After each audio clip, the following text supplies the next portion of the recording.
Zepp Heinrichsberger, meanwhile, is much less reflective, though it includes details of its author participating in an anti-partisan action in the Vercors in which a number of French resistors were executed. He had become a death machine, Heinrichsberger wrote. We had all become murderers. Despite such occasional difference of attitude and geography, one recurring theme across all of the accounts presented is that reflected in the choice of title, the sense that amid the slaughter the respondents survived largely through simple serendipity. It is a theme that is as old as warfare itself, one reflected in countless memoirs and diaries, and even in the words of the German military hymn, Ich hat einen Kameraden. The bullet came a-flying. Is it my turn or yours? But here it is given expression again and again, reinforcing the sense of the slender thread upon which life in wartime can hang. Take, for instance, Siegfried Schugmann's account of an Allied fighter-bomber raid during the defense of the Rhine in the last spring of the war. Finding cover behind a tree, he emerged without a scratch to see his colleague lying motionless, only pulp where his head had been, the victim of a direct hit from a 20-millimeter shell. Georg Weiss's survival depended entirely on the help of others. Seriously wounded and left unconscious following a Soviet artillery assault on his position, in which most of his fellow soldiers were wiped out, he woke up in the comparative comfort of a field hospital in Slovakia, having been carried away from the front by an unknown comrade. Or take the example of Franz Blattenberger, who writes of his evacuation from East Prussia in that freezing winter of early 1945, when he was fortunate enough to board the aged freighter Goya, which took him to the safety of Schweinemunde. On its return voyage, he tells us in the following passage, the Goya was sunk by a Soviet submarine with the loss of over 7,000 lives. Later, while trying to make his way home to Bavaria through the Sudetenland, Blattenberger was captured by a Soviet patrol.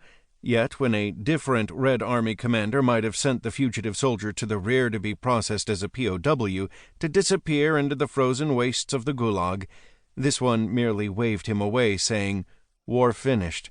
Go home. Wife and child not see." Slender threads indeed.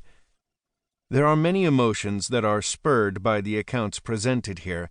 One balks in revulsion at the petty brutalities witnessed, or crimes committed. One winces at the capricious ever-presence of death, the finger of fate, is it your turn or mine? But perhaps the most fundamental reaction is one of instinctive human sympathy. The humanity of these accounts stands out, their fear of defeat, their love of home, their loyalty to their comrades. In these aspects, they are like soldiers the world over throughout the centuries. They are all too human. It is a lesson that we, as readers of history or as writers, would do well to remember. Roger Morehouse. Forward.